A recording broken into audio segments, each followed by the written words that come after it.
পোড়ামাটির দেশে আপনাদের সবাইকে স্বাগত নতুন একটি অধ্যায়ে। আমরা এখন বনলতায় এসেছি। কলকাতার লোকেদের জন্য বনলতার বারবারন্ত। রান্নার কোয়ালিটি কেমন দীপ?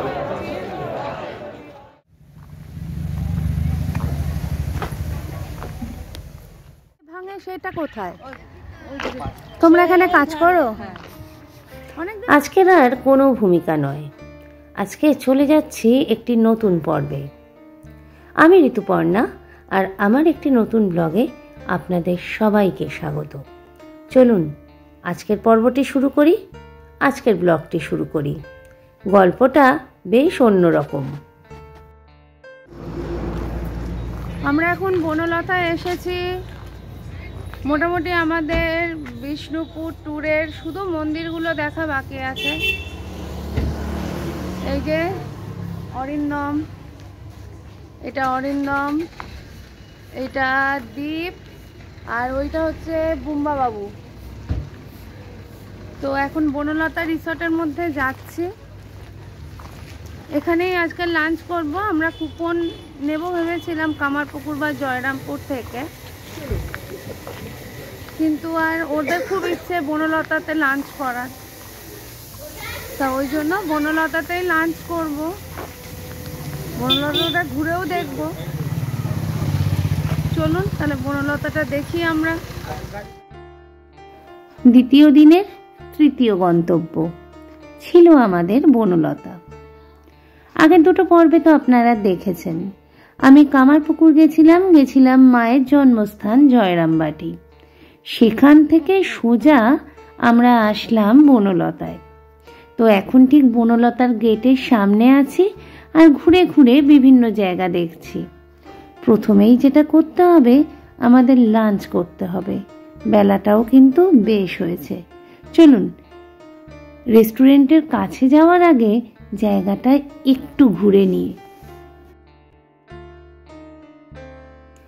বনলতা সম্পর্কে আমরা কলকাতার মানুষ যারা আছি অনেকে অনেক কিছু শুনেছি, আর আমরা যারা বিষ্ণুপুর বেড়াতে যাই আমাদের কিন্তু অন্যতম গন্তব্য থাকে বনলতা রিসর্ট। তা ভালোই মন্দে বনলতায় আজকের অনেক তথ্য দেব। বনলতা রিসর্ট জয়পুর জঙ্গলের মধ্যে অবস্থিত একটা সুবিশাল অঞ্চল নিয়ে গড়ে উঠেছে। বলার অবকাশ রাখে না, গাছ কেটেই জায়গাটা তৈরি হয়েছে। যাই হোক, একটি রিসর্ট, ইকো রিসর্ট বলবো কিনা বুঝতে পারছি না, কিন্তু রিসর্টটি সুন্দর সব দিক থেকে। এখানে থাকার ব্যবস্থা আছে, এখানে রেস্টুরেন্ট আছে। আপনি চাইলে আপনার নিলিবিলিতে একা সুন্দরভাবে 2 দিন 3 দিন এখানে থাকতেই পারেন। সাথে পাখির ডাক যেমন পাবেন, তেমন সুন্দর একটা আপ্যায়ন পাবেন, কারণ এখানকার মানুষের আপ্যায়নটা খুব আন্তরিক, এটুকু বলতে পারি। এবার আসি, তার আগে একটু বলি, দেখুন এই যে পুকুরটা দেখছি তখন থেকে জলটা কি পরিষ্কার আর স্বচ্ছ, আর অজস্র ফুল। শীতকালে যদি আসেন তাহলে ফুল কিন্তু অজস্র পাবেন। আর আদিবাসীদের এই মূর্তিটা দেখুন কি সুন্দরভাবে তৈরি করেছে না, নিখুঁত কাজ। এখনো কিন্তু আমরা বনলতায় পুরোপুরি ঢুকিনি, গেট থেকে সামনের দিকে যাচ্ছি। আর সামনেতেই একটা কিন্তু দোকান আছে, চলুন।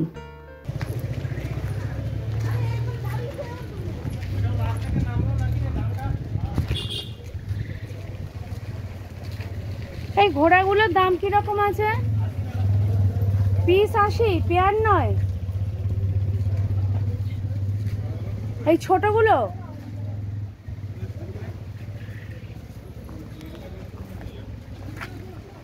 আর এই কাপ ডিশ, টি পট, এগুলোর কিরকম দাম আছে?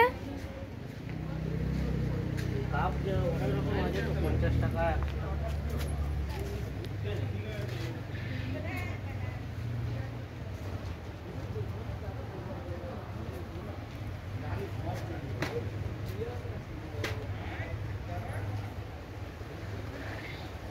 ওই একদম বড় ঘোড়াগুলোর কিরকম দাম? হ্যাঁ, ও পোড়ামাটি তো।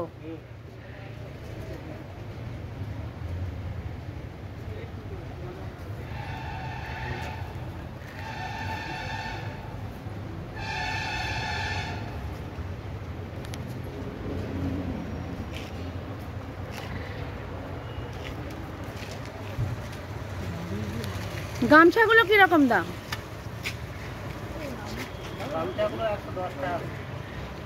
এটা কি বাঁকুড়ার গামছা? একটু দেখান দেখি একটা আমার।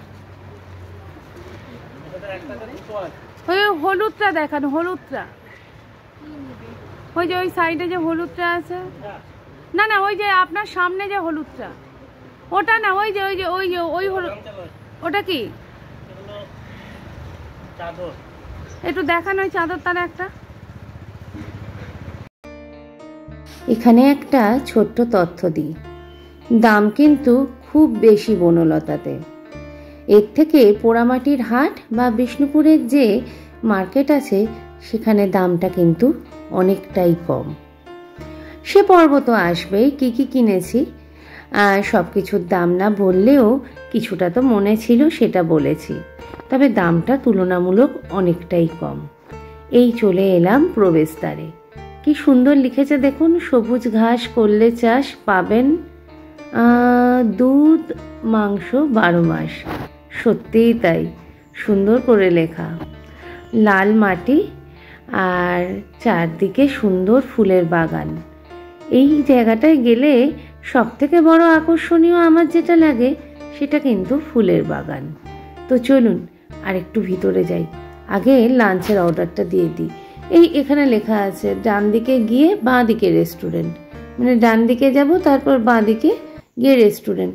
চলুন খুঁজে দেখি রেস্টুরেন্টটা কোথায়, অর্ডারটা দিতেই হবে। অর্ডারটা দিয়ে নিয়ে আমরা ঘুরি।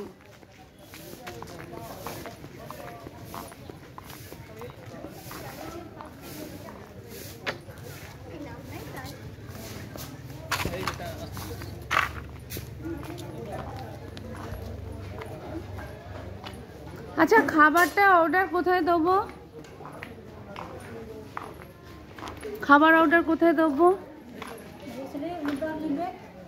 বসলে অর্ডার নেবে, মানে বসে থাকতে হবে? আচ্ছা আচ্ছা, ঠিক আছে, তাহলে তাই করি।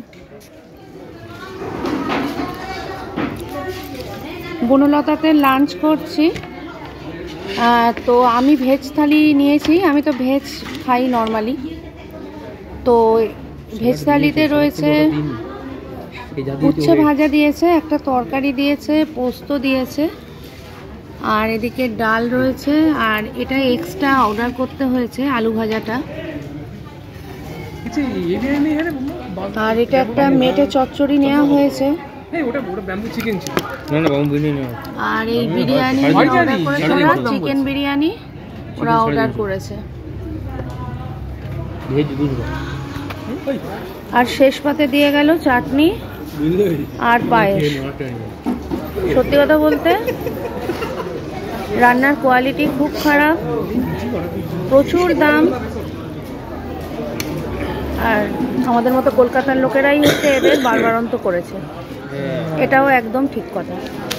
কি বলিস, আমি ভুল বললাম না ঠিক বললাম? একদম।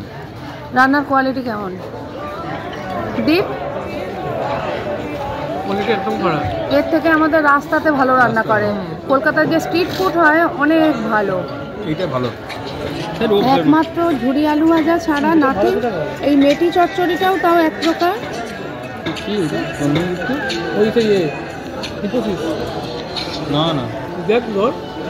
বোম্বা কেমন রান্নার কোয়ালিটি? খুব খারাপ। বিরিয়ানিতে এত তেল, বিরিয়ানি মানে এত গোলাপ জলের গন্ধ, মানে বলার মতো না। কোয়ালিটি ভীষণ খারাপ। আমরা কলকাতার লোকেরা এদের, হ্যাঁ রাখুন, বারবারন্ত করছি, এটা বিষ্ণুপুরের লোকেদেরও কথা। আমি তো একটাই খাচ্ছি বিরিয়ানি। হ্যাঁ তা বল, রাখো বল। বিলটা দিয়ে দিই, বিলটা দিয়ে যাও। আচ্ছা ঠিক আছে ঠিক আছে। হাত না ধুলে বিল দেওয়া যাবে না? আবার নতুন নিয়ম হচ্ছে হাত না ধুলে বিল দেওয়া যাবে না। ও তোরা যদি আবার কিছু খাস আর ইচ্ছা আছে তোর নিজেই নিয়ে কিছু খাওয়ার? প্রথমে যেটা আমরা ঠিক করেছিলাম ওখানে ভোগ খেয়ে এখানে রসগোল্লা আর চা খাবো, ওটাই ঠিক ছিল। আর পেটে জায়গা আছে। এখানে রসগোল্লাটা ভালো, আমার আর পেটে জায়গা নেই। এই আমি ভিডিও করতে চলে যাই। না রে, ওই বিষ্ণুপুরে এমনি দোকান থেকে রসগোল্লা কিনে নেবো। থালিটা আমার অর্ডার করলি? কি কি দিল এটা? এটা হচ্ছে মেটে চচ্চড়ি, ডিম আছে, আর ঝুরি আলু ভাজা, দিয়ে পায়েস চাটনি, ওখানে আরো ওই যেটা এক্সট্রাটা রয়েছে মেটে চচ্চড়ি। আচ্ছা খেয়ে দেখ কেমন। হ্যাঁ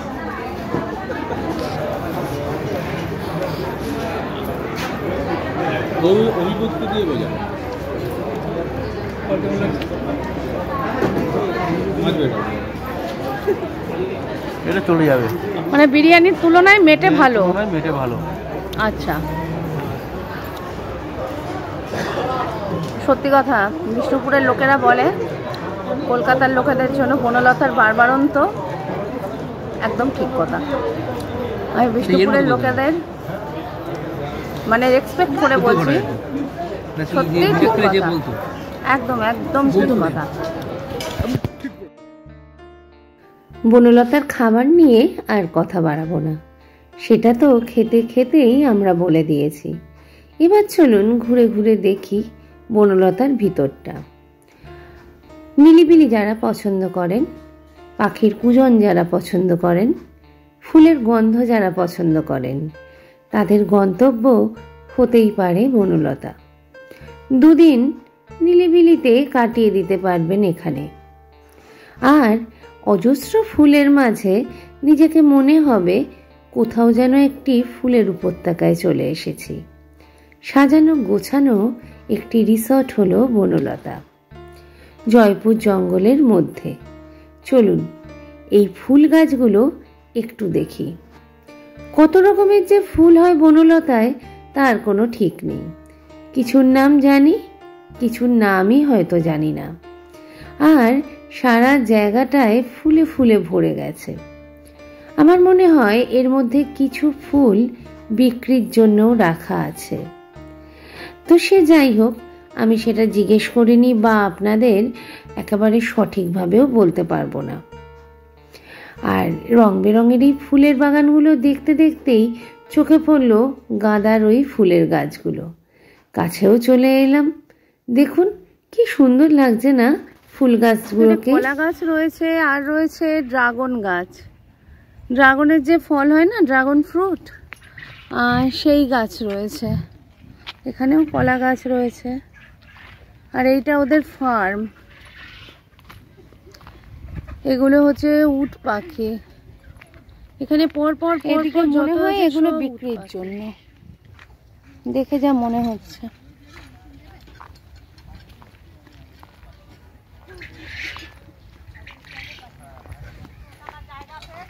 এই দেখুন ভীষণ গন্ধ, যাওয়া যাচ্ছে না। এমু রয়েছে এখানে, মনে হচ্ছে দেশি মোরগ বা কোয়েল এইরকম কিছু হবে। এটা দেশি মোরগই হবে, কোয়েলও আছে। কোয়েল, এগুলো কোয়েল, এগুলো সব কোয়েলের বাচ্চা।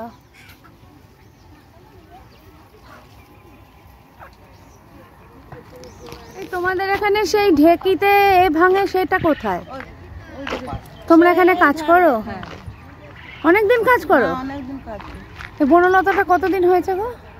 বনলতাটা কতদিন হয়েছে? হয়েছে বহুদিন। তবে কতদিন হয়েছে? 20 বছর? আরো বেশি, আরো বেশি, 20টিরও বেশি। আর তোমরাও অনেকদিন কাজ করছো? আমরাও অনেকদিন কাজ করছি। এখানে বাড়ি কোথায়? এর ভেতরেই থাকো? না, আমরা কাজ করি চলে যাই। কোথায় বাড়ি তোমাদের? আমাদের বাড়ি হচ্ছে লোবাসন পুকুরা, তারপরে রাজগ্রাম, হাজির পাড়ে। কত দূর এগুলো? এগুলো অত আমরা মাইল করে বলতে পারবো না। মানে কতক্ষণ লাগে যেতে? লাগে হেঁটে যাও? না, আমাদের গাড়ি দিতে। ও গাড়ি নিয়ে আসে, গাড়ি দিয়ে আসে? আচ্ছা গাড়ি আচ্ছা, দিয়ে এসে আমাদেরকে ওরাই তোমরা কি সকালে চলে আসো আর বিকেলে যাও? হ্যাঁ সন্ধ্যে। তোমরা গাছের কাজ করো? হ্যাঁ এই যে গাছ, ফুল গাছ লাগানো, ওই যে টব করা। তারপরে এখানে সব মেয়েরাই কাজ করে না বেশি? মেয়েরাও করে, ছেলেরাও করে। আমি তো মেয়েরাই বেশি দেখছি। মেয়েরাই বেশি। কলকাতা? ও কলকাতা। কলকাতা থেকে। আমরা সব কাজ করি, ফুল গাছ লাগাই, ফুল গাছের টব করি, ঘাস তুলি। তারপরে ওই যে তোমরা মেনলি গাছের কাজ করো? হ্যাঁ তো এখানে ভাগ আছে, রান্নার কাজ কেউ করে, গাছের কাজ করে। ওই ঢেকিটা কোথায় বলো? ঢেকিতে তুমি ওই যে এই যে গাড়িতে দাঁড়িয়ে আছে, হ্যাঁ, ওই কি সোজা চলে যাও, ওই যে ওই ধার দিকে গেলি দেখবে যখন গুঁড়ি কুটছে হচ্ছে, পিঠা করছে। আচ্ছা আচ্ছা। যাও গেলি দেখতে পাবে।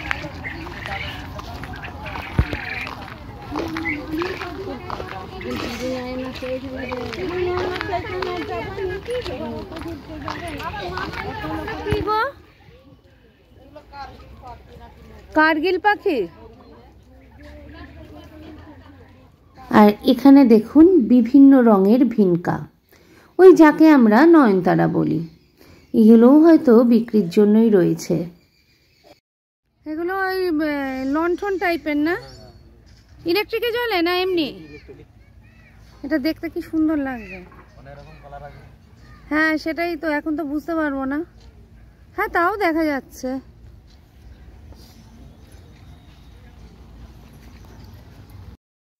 সত্যি বলতে পরিপাটি করে সাজানো একটি রিসর্ট হলো বনলতা।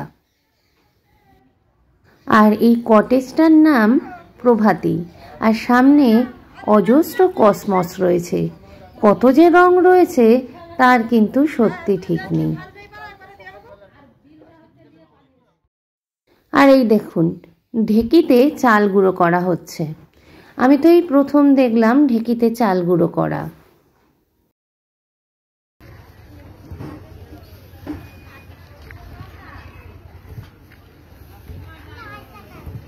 সন্ধ্যাবেলার জন্য পাটিসাপটা করছো? কি কি পিঠে হয় রোজ?